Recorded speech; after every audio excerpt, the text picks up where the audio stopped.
Pinuntahan namin ang isa sa pinakasikat na lake dito sa Southern Leyte na maaari mo tawagin Lake Danau or Danau Lake dito sa Mount Cabalian.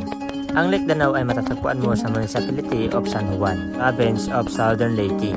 Bumiyahe pala kami ng 35 minutes mula sa Inunangan papunta sa San Juan. At nang makarating na kami sa San Juan ay humanap kami ng mga kainan para kami ay kumain bago kami pumunta doon sa barangay. At nang matapos na kami kumain ay agad na kami bumiyahe 10 minutes papunta doon sa barangay Dayanog. Bago mo mapuntahan ang Lake Danau sa Mount Cabalian, kailangan mo muna mag-logbook dito sa Barangay Dayanog para meron kang record na pumunta ka talaga dito sa Dayanog. At habang kami ay nagla-logbook at fill up sa aming mga pangalan, ay meron kami makita mga cute na mga bata dito sa Barangay Dayanog. Salamat ma'am! Dayaw pants, Dodo! So, ayun guys, no, punta tayo doon guys. Bago kami umakyat papunta doon sa spot ay binigyan muna namin yung mga bata ng konting chocolate na ilang makakain. At nang matapos na kami nagbigay doon sa mga bata ay hindi namin patagalin ay biyahe na kami papunta doon sa jump off point. Habang ikaw ay mabiyahe papunta sa jump off point ay meron kang makikita ng ganitong view na sobrang ganda. So yun guys, no, malapit na kami sa starting point. Nandun na yung starting point guys, no.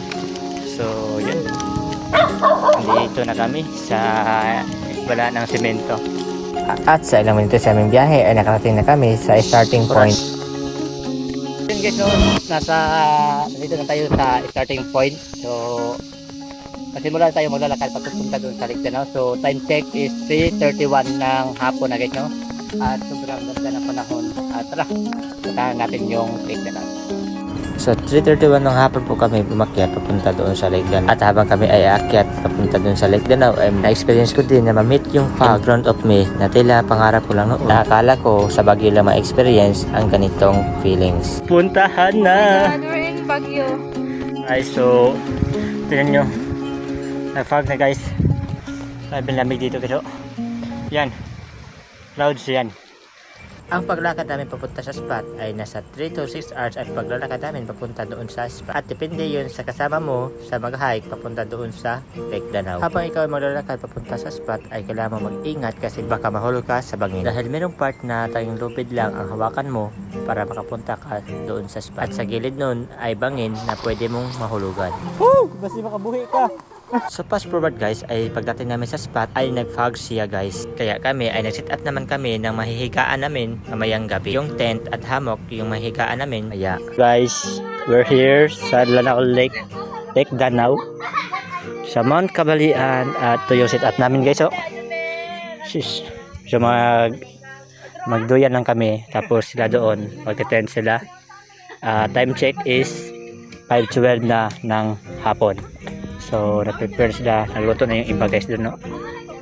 So, yung iba, naliligo na doon. At, ito yung ganap namin ngayong hapon. At dahil nakaprepare na kami, ay kain na kami sa aming panihapon. At syempre, hindi talaga mawala yung kulitan, tawanan, at istorya. So, bago pala tayo kumain, ay huwag natin kalimutan mag-pray para sa ating pagkain at biyaya na binigay sa atin.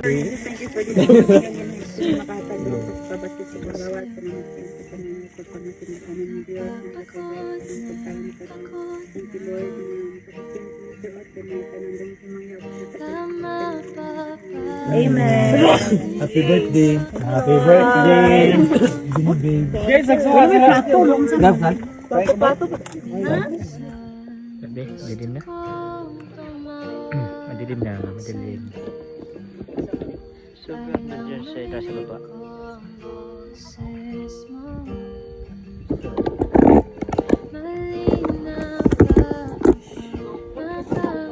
Ayun, napalabihan na kami. Duwaktan na naunsa naman ta. So, nakabonfire na kami dito guys. Dali na ba yung masunog? Plastic pa yami. Hello. Do you like our story? Or? Yes. Yeah, do you like it? This is my experience since in my high school life. There in Kailangan Southern Lake. Ayun, Samsung can remove background. Nakabonfire na kami dito guys. Dali. So guys, step na kami kasi 11 PM na ng gabi. At yun yung bonfire kami nun. So night. I'll see you in the morning. Bye. What's up guys? So 5:15, 5:19 na ng umaga at super ganda na ng panahon. Nandito kami sa tent ngayon. Tingnan nyo yung view dito sa Lake Danau. So ito yun guys. So umaga na at ngayon ay mag-prepare na kami ng pagkain para sa aming agahan. At this time ay nilagay namin yung mga niluto namin mga pagkain dito sa dahon ng saging para mag-photo fight kami ngayon. Pagkatapos namin kumain ay naglinis na kami dito sa bundok kasi marami talaga mga basura dito. Then pasalamat din kami sa taga dito kasi meron din silang sako dito para paglagyan ng mga basura dito. Big things talaga sa pag-initiate sa aming kasama dito sa Lake Danau na maglinis. Dapat talaga natin pangalagaan itong nature. Kasi palagi kong sinasabi na everyone deserve nature and nature is not deserve everyone. Kaya kung ikaw mag-hike, mag-travel at mag-nature na kagaya nito, lagi natin tatandaan na tinuro ng ating mga magulang na ang basura mo, dala mo. Because nature is not just a place to visit, but it is home. Kaya be responsible kapag pumunta ka sa lugar na ganito kasi need natin pangalagaan ang lugar na ganito. So this is our travel. So see you in the next video. Bye-bye!